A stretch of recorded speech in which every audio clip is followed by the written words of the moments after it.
gentle marketers. Welcome to episode 73 of the Gentle Business Revolution podcast, the show where we talk about marketing your business by disrupting the current marketing paradigm and changing it to a gentler approach, one that's based on empathy and kindness.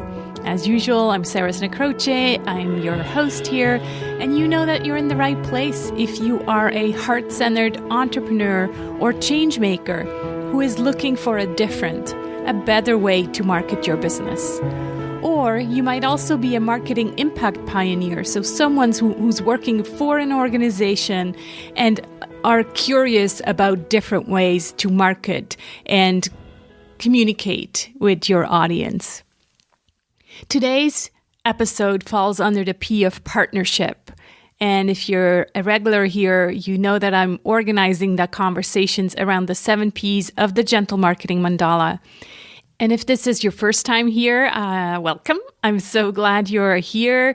You may not know what I'm talking about, but you can download your one-page marketing plan with the gentle marketing version of the 7 Ps of marketing at sarahsanacroce.com/one page. So it's these 7 Ps that we're referring to often here on this show, and they're kind of organized in the shape of a mandala. So again, sarahsanacroce.com/one page. It comes with 7 email prompts to really help you reflect on these 7 Ps for your marketing. So I have a very beautiful conversation for you today based on the idea of partnering. As I said, the P today is partnership. So based on the idea of partnering with the world. When I met my guest today, Jayne Warrilow, I immediately knew that I wanted to have her talk to us about her business model that evolves around the 17 Sustainable Development Goals from the UN. And we often talk about these 17 goals. I write about it in the book. We do exercises around that in the Gentle Business Circle. So very important for us gentle marketers. So she will share with us how she measures her business's direct impact on these goals. For me, it was mind-blowing to see that an entrepreneur, like all of us, can create a business model that is so unique and so different and really start to measure the direct impact that her business has on these 17 Sustainable Development Goals. We'll also talk about impact in general, the shift from me to we, and how us entrepreneurs can create those triple wins: the win for ourselves, win for our clients, and win for the planet. Before we dive in, let me tell you a little bit about Jayne. So Jayne Warrilow is a global speaker, best-selling author, and sought-after business/executive coach. She's the founder of 2 companies, Sacred Changemakers, bringing together people who want to make a meaningful difference in our world and equipping them with the knowledge and skills they need to make a greater impact in the world using the SDGs, so those are the Sustainable Development Goals. And her other business is Coaches Business School, a training company that helps coaches to succeed by building a conscious business. She's one of the world's most exclusive business coaches, and her clients are by invitation and referral only. Jayne has worked with CEOs and senior executive teams around the world, and despite working with millionaires and celebrities, her true passion is inspiring changemakers to become and do their sacred work in life and business. Her clients are passionate and purpose-driven with a track record of success, individuals looking to raise their consciousness to play even bigger and make a meaningful difference in our world. Born and raised in England, she has worked with leading organizations and individuals in the US, Europe, Asia, Australia, and Latin America. Jayne now lives and works out of Columbus, Ohio. All right, so without further ado, let's talk to Jayne.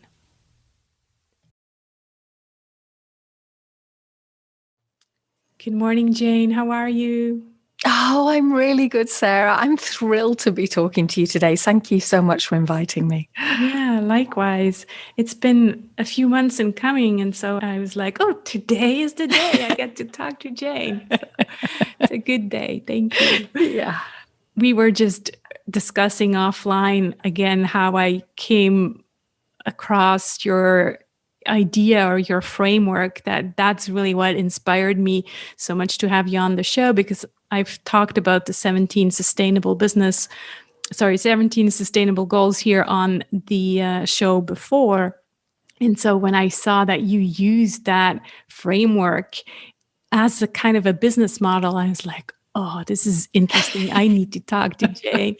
And so we'll get into that. But maybe before we do, I would really like you to kind of tell us a bit the story behind your, what do you call it? Do you call it a business, the Sacred Changemakers, or do you call it a mission? How do you refer to it? Yeah, it's I suppose the cliche word is a movement, but it's interesting and it's something of an experiment as well. Yeah. If I'm honest, it really is an experiment in creating a different kind of business model and just really, kind of experimenting and almost. So I am going to say playing with it, because that's kind of the energy that comes with Sacred Changemakers. So yeah, it's very much a project at the moment, and one that we're experimenting in different areas with and getting some great results actually in some areas, and really, attuning to what people really want, I think is the clear way of deciding. So it started as an idea, and then people started to gather around it. And it really is about kind of building the bridges from the changes that, say, for example, I work as an executive and business coach and a business mentor, and people come to me, I realize, for the things that they want in their life or their leadership or their business. They come for an individual reason, which is like, I think of that as the me reason for doing anything in the world. And the reason most entrepreneurs start their businesses is because they want financial security. Right. Usually what we do in the world starts with a me reason. But I think now, probably more than ever before, I think that's far too limited a view of change. And I've been in the change industry now for, 30 years. And I look at that and I think, I've always focused with my clients on the me space. And now I think we need to be broadening that out and asking not only what do you want as my client, but what does the world need from you? So this we space. So at Sacred Changemakers, we're really being very bold about this idea that change needs to change. It needs to expand and shift from the me to the we space. I love that. And yeah, I'm so much aligned with that. I talk about the triple win. So also, the first win is for ourselves, the second win is for our clients, and then the third win is for our planet. So, so important. And yes, maybe, it should have always been a triple win, but now, like you say, more than ever, I think we're awakening to this importance. And I'm so glad we are. And I'm so glad to see, movements like yours. And you're so right. You talk about bridge making. Maybe, explain a bit more why we need, someone like you there to kind of accompany us from one side of the bridge to the other. Yeah, I think, the historical context of the culture we live in the West has been very individually oriented, and I think that's something that's really endemic for most of us in our lives. We've, and I can't speak for everyone, but I can speak for myself. I grew up in England, and in many ways, I grew up in poverty in England, but still I'm recognizing more and more it was still a very privileged position for me to be white and growing up in a small town in a country that had many aspects of life that I would say England back in the 60s, 70s was capitalism, still is capitalistic, but I didn't really understand what capitalism meant until I came to live in the US. And this is like capitalism on steroids, really.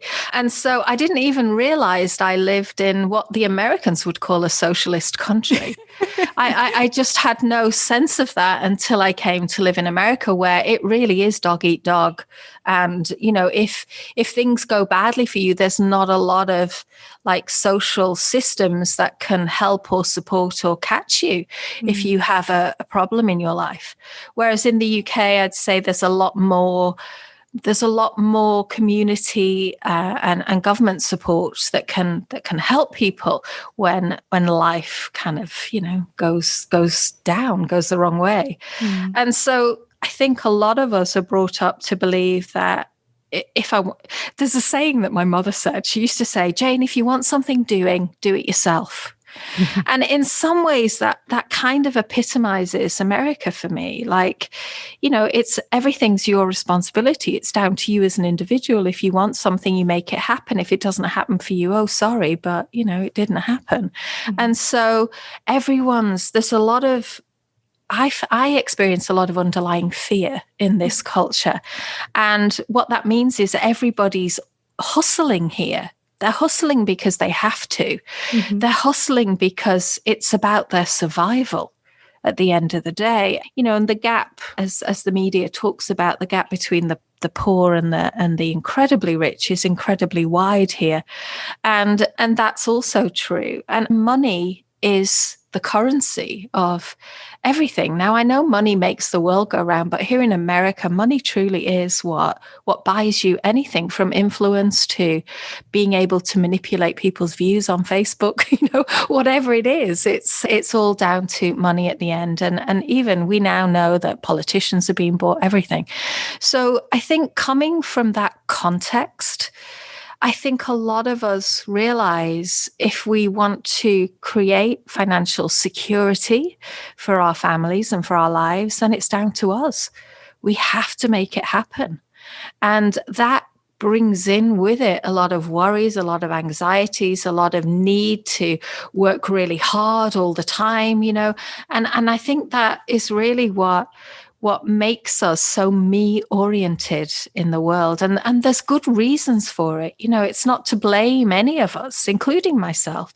The reason I went into business was for financial security for myself and my family.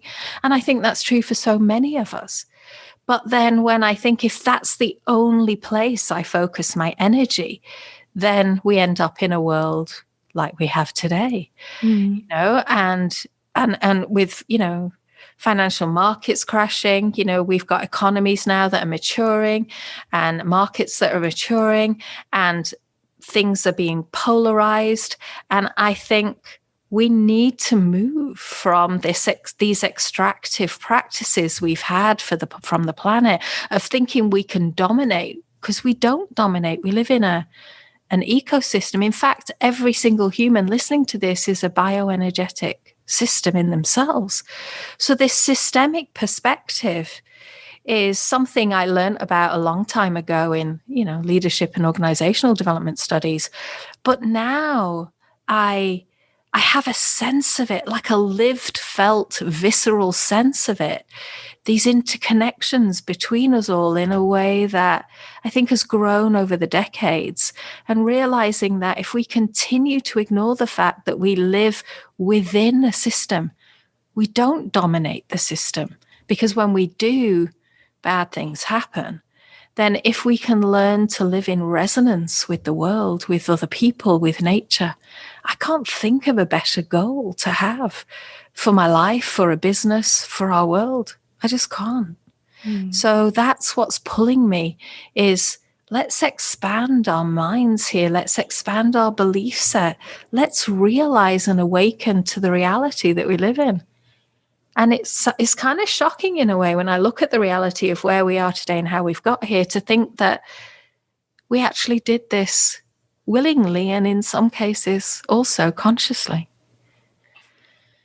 So how do we get there? Where is that bridge, and how are we going to get across that bridge? Because especially right now, you know, after the year that we all went through, I guess financial security is the number one topic on a lot of people's minds. And so first they want to, make sure that they are secure. And then, maybe after, if there's any leftover, we can take care of the planet. But, obviously, if we're in a place where we're already financially secure, we're like, okay, now is the time that we need to talk about us as a collective. But what I'm curious about is like, how do you lead people over that bridge if they're still on the other end, on the other side, where they're not financially secure and they are really struggling about survival and those kind of questions? Yeah. And I think that was why there was a need for me to experiment with some different business models, because you've just spoken there to something that is like an underlying assumption underneath Sacred Changemakers, which is that right now we need to build a bridge between me and we can't ignore the we. And if you look out at the market, we've got a polarized market. We've got for-profit businesses, and then we've got not-for-profit businesses at the other extreme. Mm-hmm. And in the middle, we've got a few things that are attempting, a few new models like the B Corp that are attempting to kind of take the middle way here. And I did look at the B Corp, but it didn't go far enough for me. There's another model that's emerging in Europe, actually. So you may be aware of it, Sarah, but it's not really made its way in any significant way to the US yet. But it's the fair shares model of doing business, which is really about making sure that everyone who is part of the business shares in the responsibility plus the profitability, if you like, of the business. Mm-hmm. So that's another model that I'm kind of playing with a little bit, but I'm playing with it not with the whole business, but with projects to kind of test out what's working. But the first thing I want to say really from your question is, when you say how do we, the first very simple answer is we already are. And there's a growing movement of people that are focusing their attention on this wider perspective. And it's becoming a growing conversation in different media channels as well that I know you're aware of, Sarah, because we've talked about this. And so it's not that we're waiting for anything, because we're already active in this space.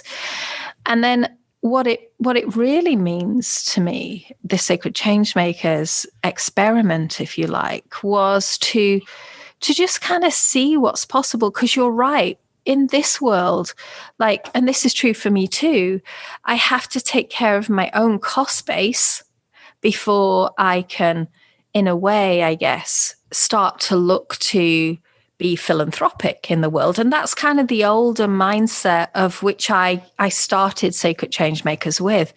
Now, in the experiment of Sacred Changemakers, what I decided to do was to work out if I could do that differently. So is it possible to take care of my needs and make a direct impact at the same time? And that's what Sacred Changemakers is all about, because I've two businesses, as you know. Coaches Business School teaches coaches how to bring their business online in a very conscious and thoughtful way to make meaningful impacts. And we're also integrating some of the impacts into Coaches Business School. But this is a way to help all those coaches in the world, if you like, that are not making any money from their coaching. And this is why this is so important to me, because I believe coaches can be the facilitators, if you like, of the new evolution of humanity. Now, I know that sounds grand, but coaches are in all aspects of society at all different levels. We work with from CEOs of global corporations down to, kids that are from divorced families, for example, or, we're kind of throughout all different pockets of society. We work with parents, we work with entrepreneurs, we work with, people in their life or in their sacred path or their spiritual path, or we're all over. So I think if anybody's, and coaching for me remains one of the skills that I believe is the most transformational for any human to go through. And so when I look at that and I think, okay, if I could just help a few coaches get their businesses and become profitable, then they're going to more likely look to make a difference in the world. But Sacred Changemakers has really turned that upside down and is saying, okay, if you want to make a difference, why not make a difference for yourself and for all of us at the same time? I love that. Yeah, it's that so resonates with me, and it reminds me of an email I just wrote that talks about this both and not either or anymore. And I refer also to, the business we used to have, non-for-profit or for-profit, or it was a win for us or the client. Like, it was always either or, and now what we really want is both and you explained that so beautifully. You need to first take care of yourself, the typical oxygen mask reference. You need to first put it on yourself, and then you can help others. And I agree that coaches. Another email that I just received today actually was talking about coaches and how. And this person that sent it, I really trust her and I really look up to her, because she was saying we need to up level our coaches as well, right? If the coaches are still on the other side of the bridge and all they're talking about is, here are 10 tips on how to become a millionaire or those kind of things that we're kind of used to, that just creates more anxiety. That doesn't help us move towards the other side of the bridge, so to speak. Right. So I think, you're doing fantastic work on both ends of the bridge, the ones with the coaches who need your kind of your help to say, okay, you can become sustainable yourself, do it in a conscious way, and then you can actually help other people become more conscious as well. And then that's where change happens. It's within the collective, really. Yeah. Yeah. So talk to us about this, the framework that you built the Sacred Changemakers around. So the 17 sustainable development goals, we talked about those before on this podcast, set forth by the United Nations. But then, just talk to us, because it's so fascinating how you did that.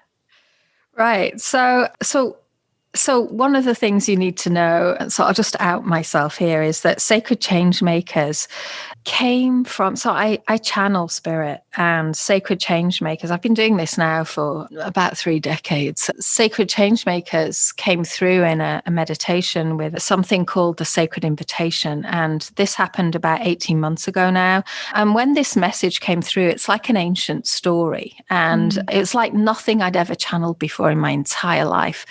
And I thought at first, I was asking, when this came through to me, I was asking about how, like, my own purpose, my calling in life. Like, I'd got to a stage in my life where I was like, okay, I'm ready for my legacy work now. What is it? Kind of thing. And this was what came through. And at first I thought it was just for me. And then I realized, no, this was absolutely meant to be shared. And this was the origin, really, for Sacred Changemakers, because one thing I want people to know is I'm building this in a very emergent way with spirit. And what that means is they're kind of leading and I'm kind of following. Now, one of the messages, the reason I'm telling you this in response to your question, is one of the messages I kept getting was, it's not enough to just teach coaches and change makers how to. They also have to be making a direct impact, right? So you can't just teach the solution, you have to be the solution. And I kept getting this mantra, don't just teach the solution, be the solution. And I thought, what the hell does that mean? Okay, so then I started doing research. And of course, I was aware of the UN Sustainable Development Goals framework, because a few of my corporate clients have got that in their corporate social responsibility and their corporate sustainability departments. And, and I knew about it. And I know that it's the framework that some of the smartest, most intelligent people on our planet have put together. And, for us to look at, what does the world need now? Well, this is the answer. the 17, sustainable development goals are our best guess at what the world needs now. So I kind of had that in the back of my mind. And I was like, okay, how do we align to this? So I'm on all the United Nations websites. I got in touch with a few people, had some conversations, and, I could learn about it, but it wasn't easy to work out the gap between my business or my movement and what the United Nations was up to. It was kind of hard to align myself in a way that felt meaningful. And then the other thing I know from working such a long time in human change is that we need, a bit like the Dyson vacuum cleaner, we need to be able to see visible results from what we're doing. And so I knew that was another component part that I wanted here. I wanted to be able to, and then we've got brands like Tom's, that are doing the buy one, give one. And I thought, okay, maybe I can do the buy one, give one. So when somebody buys something from me, then automatically a portion of that money goes into a donation, right? And that's where I started. But it was all getting administratively very difficult, very fast, and very complex, very fast. And I couldn't really find my way through. And so I'm doing lots of research, and I knew what I wanted. I knew I wanted an integrated model. And so I said to Spirit, okay, you're going to have to help me here because I can't find it.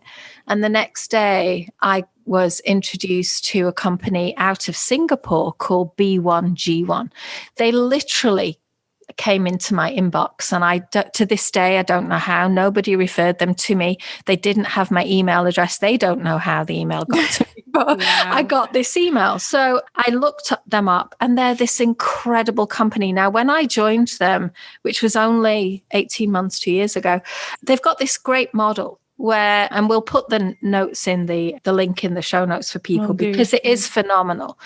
And what it means is they do micro giving, right, around the world. There are a number of, I think they've got like about 2,000 projects now that they're supporting around the world with impacts. And they've set up this amazing membership where I pay a membership fee every month to be in B1G1. That covers their entire running costs. So I pay to be a member of B1G1. And then I get access to all the projects that they're doing. And I can select projects that align with my business and the work that I'm doing in the world. And I can align even products or programs with these so that every time somebody buys something from me, then impacts happen.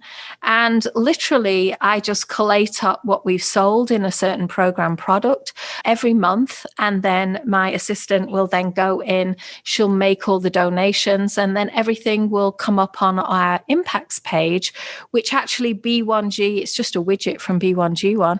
They actually give you the full transparency so anybody can see where you're up to. And they also link whatever charitable giving that you're doing. They also they link it for us to the United Nations Sustainable Development Goal that it supports. Wow. So now you can go on our website to our impact page, because this is one of the core reasons why we do what we do, so that every time we do anything now in our business, it's all aligned to B1G1 to the extent that, and I know we've got COVID at the moment, I've even got things like when I fly to a conference or when I fly anywhere, I offset the carbon emissions by planting trees through B1G1 in the Amazon rainforest.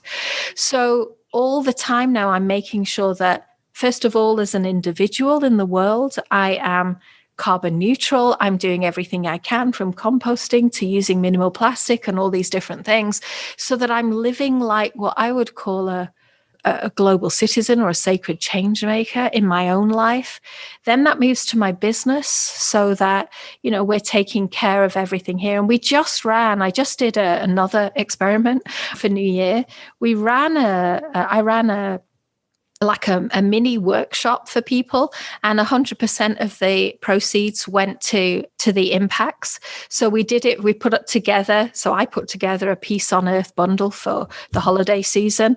And then I taught people in this we way, all about reviewing last year, getting your vision together and your strategy together for the new year.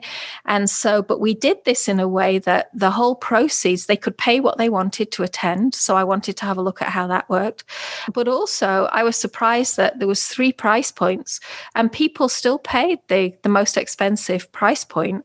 So we made 8,000, and this is off the top of my head, 8,450 impacts just by running this one thing, which meant incredible things like we've given something like 6,000 villages in India, I think it was, we've given water to for the whole of the year. We've given 3 villages in Kenya healthcare, critical healthcare. So they get 2 doctors, a nurse practitioner, and 2 nurses to go in and set up a clinic for 6 months in 3 villages. And so all these amazing things that we've done. And at the same time, these individuals have got their own needs met. They've reviewed last year. We did this workshop where we all got together and we collaborated and we looked at what was possible for the individuals and also for the world in this expanded conversation.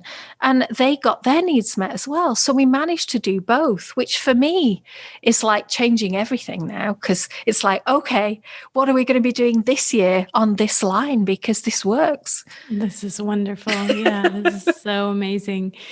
Just one follow-up question. When you mention your business, so, the income from the business, I assume that for now, that's your coaching the school business that then kind of gives back to the Sacred Changemakers? Yes. For now, yes. Right? So for now, at the moment, there hasn't been enough money running through Sacred Changemakers to make it sustainable. So it's been a huge cost base. Right. So let me be honest about that. It's been a huge cost base, which I've been financing personally for its first year. Now in year 2, I'm moving Coaches Business School as the main sponsor underneath it, so that Coaches Business School will get some kind of value from being the sponsor for Sacred Changemakers. But the goal is to make it so that it covers its own costs. Right. But right now I haven't got anything, because it's really a podcast and a community. And at the moment, the community is free. So I haven't put in place any real income streams yet, because what I did last year didn't work. Mainly, I think, because COVID hit at the same time. So everybody went into survival mode, and Sacred Changemakers was kind of positioned a bit like a not-for-profit. So I now need to work out if I need to make it a not-for-profit, or whether it can, because at the moment it's a business. So I need to start to put in place some income streams. And now I have a sense, after this experiment we did over the new year, what will work. So we're probably going to be doing events every month, which will cover its costs. So as soon as I can get its costs covered, and that includes impacts that are already embedded, remember, then we can start looking at, okay, now what? I love you sharing the real story behind it and in full transparency, because it is so important, I think, for entrepreneurs and us conscious, heart-centered, entrepreneurs to understand that this is a slow transition sometimes as well. I talk about a slow transition to gentle marketing. It's the same here. It's like, obviously, yes, if you really needed to, you could make a buck, tomorrow with this. Right. That's not the goal here. That it's a long-term sustainable goal. And that takes some tweaking and seeing what works and what doesn't, and slowly then transitioning into this both and new. It's completely new, this business model. So obviously it takes some time to get there. Yeah. Having said that, though, if you have an existing business model like Coaches Business School, you can integrate it immediately. Exactly. Yeah. So from that perspective, and the other thing that I think is really exciting about our times, and we talked a little bit about this, Sarah, you brought it up when we were talking before we started recording, which is that the time that we're in right now, I think, is so exciting. And I say that because our marketplace, our consumers, no matter what business we're in right now, I think this is true across the board, people are waking up. People don't want to just work with businesses now that give them what they need. They want to know that brands and businesses are tethered to a purpose, to something bigger than them. Right. And this is now becoming way more visible in the data that's being collected, in different economies around the world. Is like consumers, our clients, our customers are actively looking for people who are making a meaningful difference in our world. And so I think very quickly, and I suspect this year is going to be one of those inflection points where it's going to make a huge difference if your brand is tethered to something more meaningful, because that why is important. Yeah. And it's just not the time anymore to fake it, right? Any kind of greenwashing or any kind of washing, And there's a lot of that anymore. Yeah. So true. Yeah.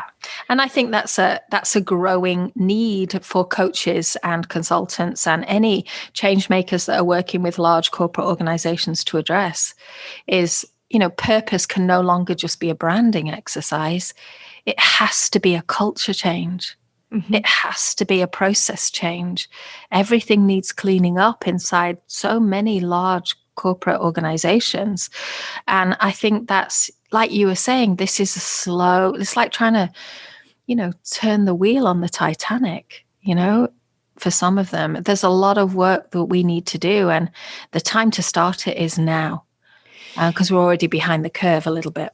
Yeah, I want to come back on the slow. Yes, it's going to be slow, but at the same time, it's going to evolve fast, much faster than, whatever we've done getting to this point. From now on, things are going to speed up.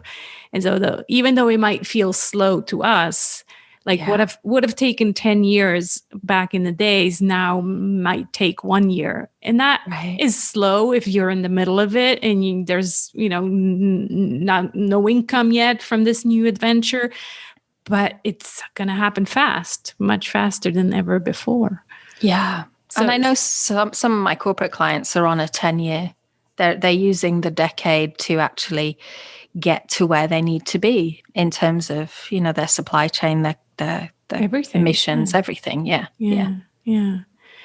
So we're already a bit talking about the future of business, but what other kind of things do you see going forward?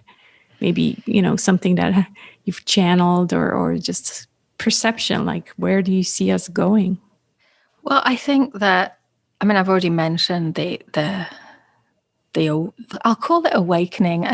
People, I often get asked on podcasts like these, what's your purpose, Jayne? What's your legacy?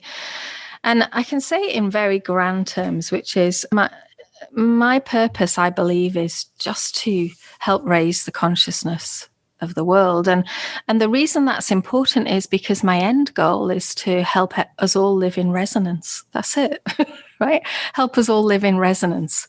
Mm. And that means with each other. Now, we've I'd say it's almost like a lost art, this with thing, being with. Because if you look at organizational business life, a lot of it's defined by power over or power under, not power with. Mm-hmm. And I believe that this is one of our challenges, but it's also one of our opportunities now, is this interrelatedness and realizing that we don't actually live in a physical world. It's way more than what we currently understand. And there's so much that is invisible, that is so core to the way that we live our lives and our fulfillment and our happiness, even today. And when I sat down and actually thought about the invisible, I actually did it with a team. I was working with a corporate team. And for some reason, I started saying out of my mouth quite intuitively that the invisible parts of business were the most important. And then as a team, we kind of brainstormed what those were. And it was quite surprising to realize that leadership has been alive in organizational life for decades, is invisible. Culture is invisible. Even strategy, really. when it's in action is kind of invisible. So, and then we start to think of like compassion and empathy and service and love. And, we can go on. Right. All these things lie in the in-between space, in the energy between you and someone or something else. That even power lies in that in-between space, that invisible space. So when you start to dig into that and realize that actually there's a lot that is uncertain in our current lives that we are thinking or creating an illusion that we're managing. Actually, this last year that has thrown up all this uncertainty and kind of pierced the illusion of how we're living our modern lives. It's always been there. It's not really anything different. It's just accelerated our awareness into the reality of life. And so for me, I think this awareness is going to continue to grow. And as it continues to grow, as our minds expand to embrace a bigger perspective of life, a more quantum perspective, which is where science is going, which is interesting because we're very much built, our facts are built on science. And we start to realize that most of our theories and things haven't just been deducted. They've been in flashes of inspiration and intuition that have got us here. Then we start to value not just the left brain logical, but also the right brain intuitive as well. And then we start to bring in the masculine and the feminine energies. And I think we'll start to be more whole as humans, where we focus our attention. We'll be more balanced, like the indigenous people talk about with the prophecy of the eagle and the condor. That's what they talk about this time. It's the time of the masculine and the feminine coming together so that we can be whole. And I feel that in the future. I feel it's a time of polarities. Like you said, Sarah, the both and coming together. It's a time for embracing wider perspectives. And it's a time for getting really intentional, I believe, on how we truly want to live as humans and who we want to become. And the stakes have never been higher. And I know there's a lot of false news out there, but when you dig into the different stories that are running through the media right now, I think it's really important that as individuals, we decide which story, quite consciously and intentionally, we want to invest our lives in. And for me, I don't want to be in the doom and gloom. I want to be in the story that we can turn things around as humans. We can live in harmony with the rest of life forms on this planet.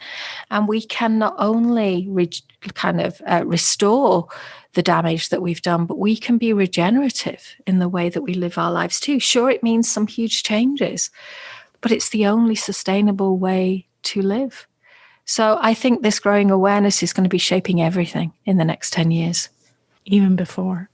Yeah. I love that. I think that's a great place to come full circle. And yeah, I named this episode Partnering with the World because I place the conversations around the 7 P's of gentle marketing, and the 7th P stands for partnership.